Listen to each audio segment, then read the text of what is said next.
It was a bright Saturday afternoon when Jack, an aspiring dancer with a lot of ambition, but not nearly enough skill, found himself standing at the entrance of La Fleur Dance Hall. The large banner over the entrance said it all. Annual Women's Dance Competition. $50,000 prize. A daring idea, which was on the edge of insanity, came to him. What if I sign up as a woman? Jack had been rehearsing in private for several months, and he was not ready for the big stage yet. Well, let's admit it. A dance competition without men involvement is rather unimaginable. It's an opportunity that one can only dream of. After all, who could resist $50,000? Not Jack. But as he looked around, he saw there was only one way in, and that was through the door, and he had to think creatively and dress up.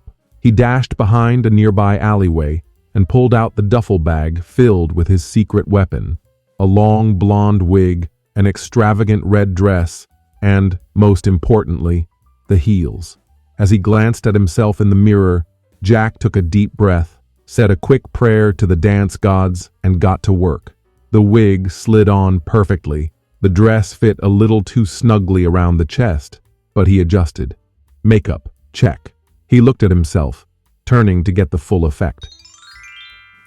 Jack did not only dress like a woman, he also had the mannerisms of a woman as well.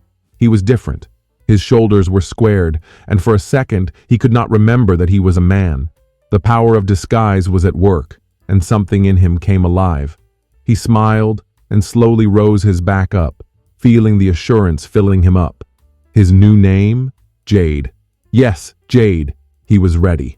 As Jade, he boldly walked into the competition and sashayed through the doors like a proud diva. The crowd gasped. Yes, people looked at her once or twice, but no one questioned her right to be there. It was a women's-only event, after all, and Jade was nothing if not fabulous.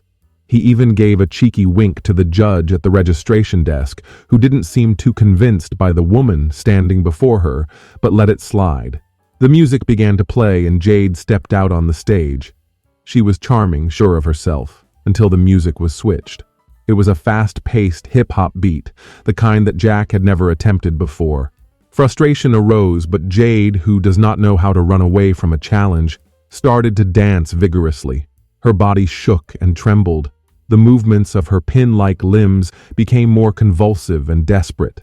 A slip here, a fall there. What was going to be a smooth performance was now somewhat resembling a drunken octopus attempting to find its way out of a net. The audience watched in stunned silence. Was the performance considered as avant-garde dance? A performance art piece? Or was this the end? Jack, no, Jade, couldn't stop now. This was all or nothing. Then the unexpected happened. Suddenly, in an effort to save what was left of her pride, Jade slipped into a split that was brilliant. The audience clapped, not for the performance, which was terrible in terms of choreography, but for the idea. Jade was giving it everything. Her transformation from Jack, the terrified wannabe, to Jade, the daring risk-taker, had somehow captivated them. The judge, who was smiling, whispered to her companion, "This girl, what just happened, I am not sure, but for creativity, she deserves points." And just like that, Jade won. The $50,000 was his, though it took Jade a few minutes to sort through the comments of the judges and the clapping. When the last note of the announcement echoed through the loudspeakers, Jade felt a wildness rise in her chest. This dance competition had been a disaster. He had barely made it out in one piece, but as he clutched the check with his name, Jade, written across it, one thing was clear. The competition would never forget her. Next year? Well, Jade may still have a few tricks or two up her sleeves. Thanks for watching. Please don't forget to subscribe.